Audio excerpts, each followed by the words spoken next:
Hey, your spirit guides want you to listen to this message. What card did we get? Let's look and see. Dharma wheel, karmic lessons, peer pressure, and moral codes. So if your spirit guides wanted you to hear this message, you're going through a karmic lesson and it has major consequences at this time. It's like the universe is shining a light on all of your stuff, on all of your belief systems, all of the ways you harm yourself and others. All of this stuff is being brought to you right now. So pay attention. Who is in your life? What are the scenarios going down in your life? Are there shady people in your life? What's shady about you? Are you a gossip gal? We are not supposed to do those things. We aren't supposed to be judging people. So it's time to choose differently. We need to pay attention to what patterns we have because we react so much from this autopilot state of being that we miss out on why we came here. Your spirit guides want you to know that this is a game. You are a high vibrational, multi-dimensional being living inside this illusion known as this life on earth. This is a simulation. You are an avatar. Maybe if you have this understanding, it will help you go forward. So as an avatar, you are here with an ego. The ego exists only within the illusion. Our spirit exists within the illusion and outside of the illusion. It always exists. Your ego is not attached to higher wisdom. It's just the yuck stuff. So it's just been programmed from the program itself. It's creation created, not creator created. You are here for your spirit to be inserted into an avatar, reattached to your ego, because your ego cannot go to the other side. And your goal here in this life is to wrangle your ego in and realign yourself with spirit.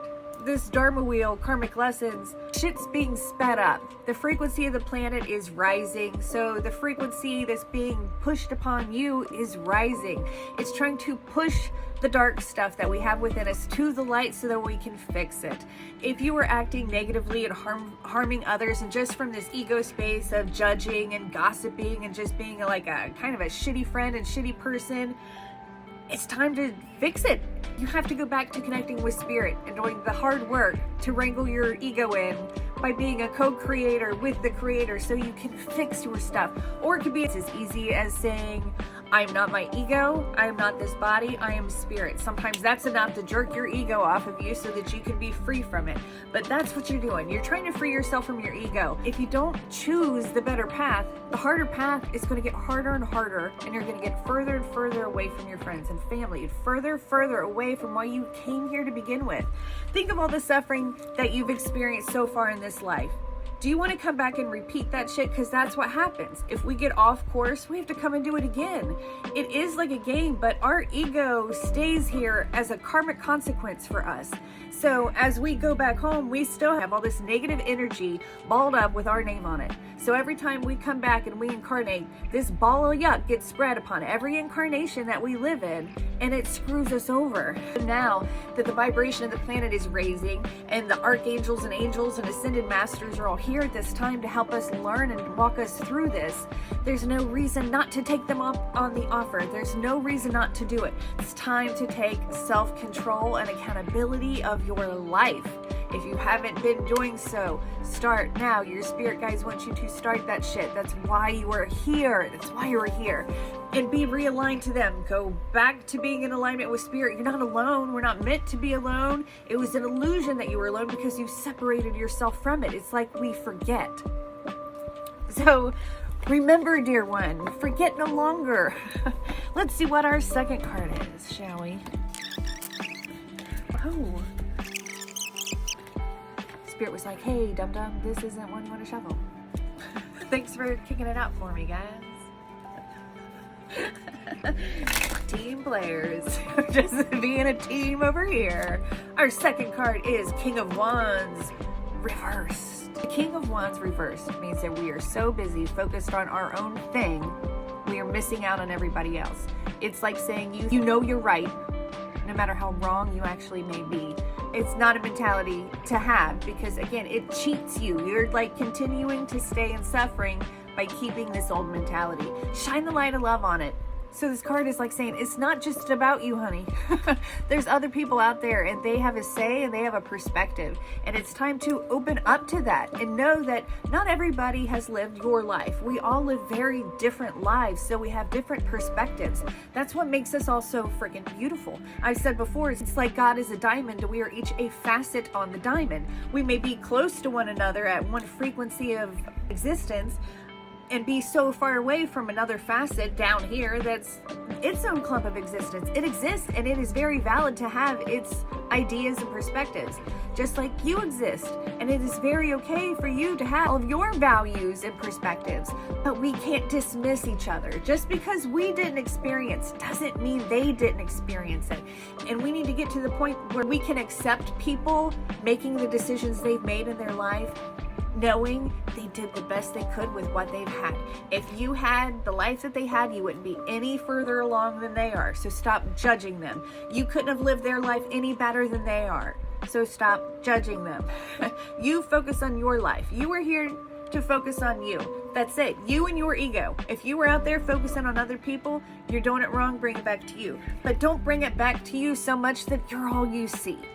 You can't be so egotistical that you are all you see, because you are not just a you are a we. We are the creator being living life as these things. We are all one being pretending to be all of these things for the sake of learning. You're not just one, you're many.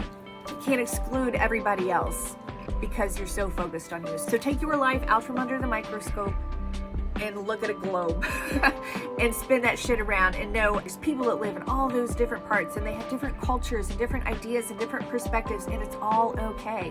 It's all allowed by the creator of the universe. We are here to choose, but right now it's time to just choose better. Because while we're here in human form, we're going to make mistakes, and it's okay. That's just why we're here. Our spirit guides help us along, so maybe we make less mistakes as we go, or maybe we stop beating ourselves up for making mistakes. All of it, it's all progress. Whatever progress you're making right now, pat yourself on the back. It's hard work trying to wrangle in your ego and to try to change patterns that have been on repeat for thousands of years. So I will share a story about today's cards. So for Dharma Wheel and the King of Wands reversed, have I got a story for you. So this is recent. I was driving. I decided to go into the fast lane. I'm not like a fast lane type of lady, but I decided to do it because everybody else was being slow. So I was doing about 80 in the fast lane, and I had a truck just start to barrel up behind me, right? And they had a Confederate flag on their truck. So I immediately just had the yuck judgment. I just got out of the way. I was yucked up about it, right? So later that day, I take my daughter to the doctor, and I go to pull in, and there is a Mercedes with a man and a lady in it. They look like pharmaceutical reps. And she automatically judged me. I think she just saw a tattooed head and was yucked up like I was yucked up by the Confederate flag. But she was more judgy of me. She was more of like a bully in the situation because that was my karma. And it took me days to realize why that lady did that to me, because I completely forgot that I did that to that guy. So the judgment of me was worse than my judgment of him as a karmic consequence of judging him. So spirit does not judge us. We judge us. We judge each other. Spirit was trying to show me not to judge him. Even though I might not like any of the symbolism that is reflected with some of the behaviors and stickers and bumper stickers and flags and stuff, I still shouldn't be judging it, because it's still a piece of God, and it's a piece of God that is learning a lesson, and maybe they're stuck in some sort of karmic loop that I have nothing to do with. I should not have judged it. I should not have been yucked up by it. I should have just got out of the way and not even cared. I shouldn't have cared. So karmic wheel, right? It was my karmic consequence for judging dude. And then King of Wands upside down, I was so busy focusing on myself and how it hurt my feelings. I couldn't figure out where it came from. That I was so focused on me, I couldn't see how I created it. So that is my story for today's reading. I hope you enjoyed that, right? Judgy McJudy over here. And I normally don't judge people, but I have to work on that. So that was my story for today. I hope you enjoyed it. So thank you for joining me today. I hope that this message helped you. If you have any questions about any of this stuff, let us know. Like, we are spiritual teachers. We want to help you through it because we had a hell of a time going through this stuff because it's fucking crazy. So we're crazy. Spirit's crazy. So be fucking crazy with us, all right? All right. So if you like this message, Michelle and Spirit will have a message later on about the same topic. So heck yeah. Know the creator of the universe loves and adores you no matter what you've done, because that is unconditional love. And I appreciate you joining me today, and I will see you tomorrow. Much love, friends.